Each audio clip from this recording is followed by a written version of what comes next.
Oh, Ron. How are you? I'm fine. Listen, I brought a present for the Sinclair baby. Can I take it in to Jan? Not yet. You'll have to wait for the regular visiting hour. Well, could you give it to her for me? Sure, I'd be glad to. It's a mobile, a lot of bright-colored butterflies. I thought the baby might get a kick out of it. You attach it to the crib. I know. Well, I won't keep you. I'll see you. Betty? Would you give Jan my congratulations? Sure. Hello, Betty. Hello, Doctor. All right, how goes it? Okay, I guess. It must be a great feeling seeing your son for the first time. Yeah, so I've been told. I'll bet that's when it really got through to him. Who's that, your friend, Bob Sinclair?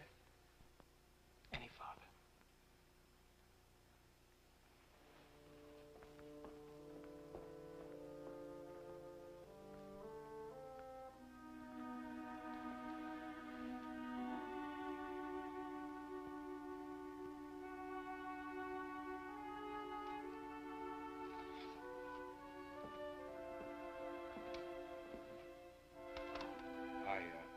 I understand how you feel. Last summer, when Betty told me we were going to have a baby, it didn't seem real. Not when I married her, not when she told me she lost it. I never really stopped and thought, this is a real baby. And now it will never be born. You can't allow yourself to keep thinking about it. It's just our lives could have been so much different. Betty and mine. It would have been different. You mean if we'd have stayed married? Yes. But would you have been in love with your wife?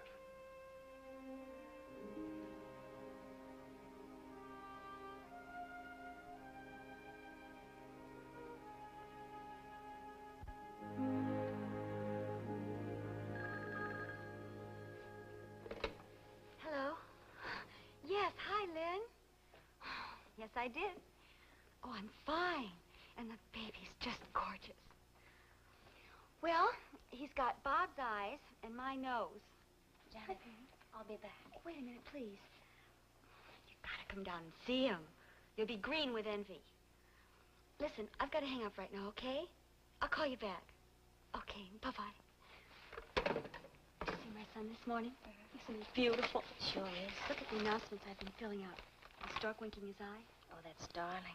I can't wait to get out of here. Go home and start taking care of my baby. That'll be soon enough.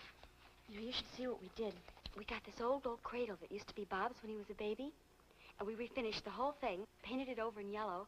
And Bob got this little doohickey that you attach to the rockers of the cradle. And every time the baby moves, it plays music.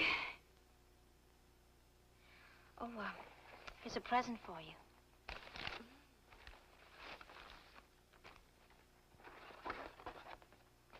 Oh, look at that, a mobile.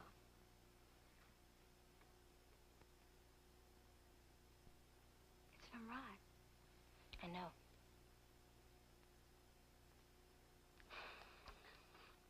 I just didn't expect anything from him somehow. He's full of surprises.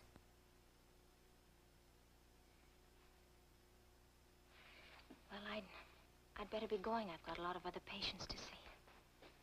Betty, please come back again. Sure, and we'll talk again.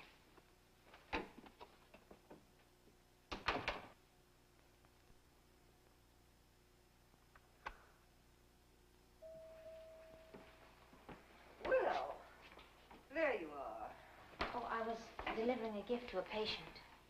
In this length of time, you could have manufactured it. That was uncalled for, Miss Choate. Was it? I've been looking for you for 15 minutes. I wasn't exactly hiding. I'd prefer that you do your socializing on your own time. That's unfair, and you know it. Are you being impertinent? Am I, Miss Choate? Am I being impertinent because I tell you I'm getting tired of your hounding and harassing me? I I insist on hospital discipline. Oh, you insist. Yes, you do insist. You'd better be careful. I am careful, Miss Choate. I've been very careful. Too careful with you and with a lot of other people. Well, I'm getting fed up with it. I'm really getting fed up.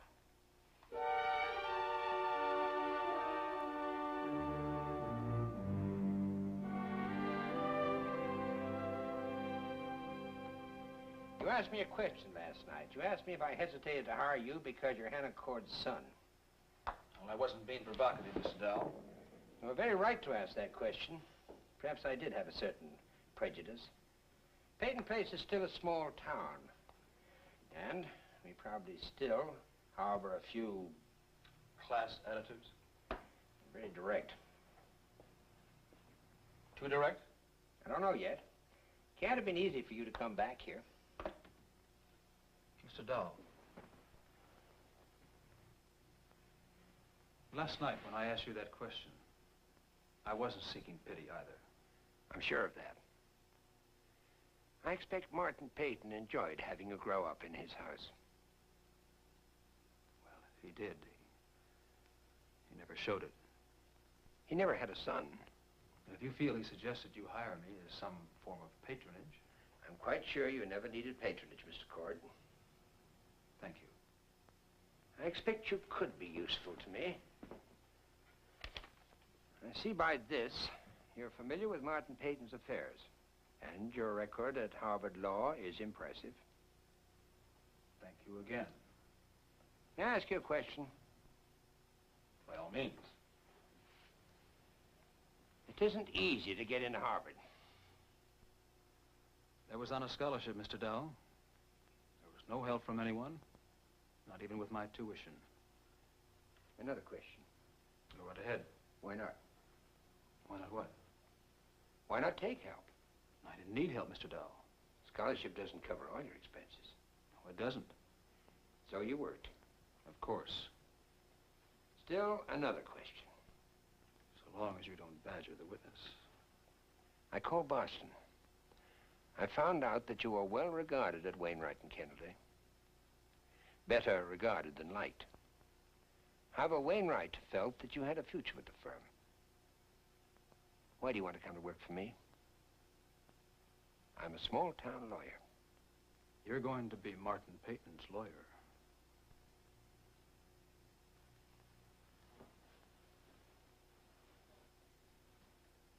What does that mean to you?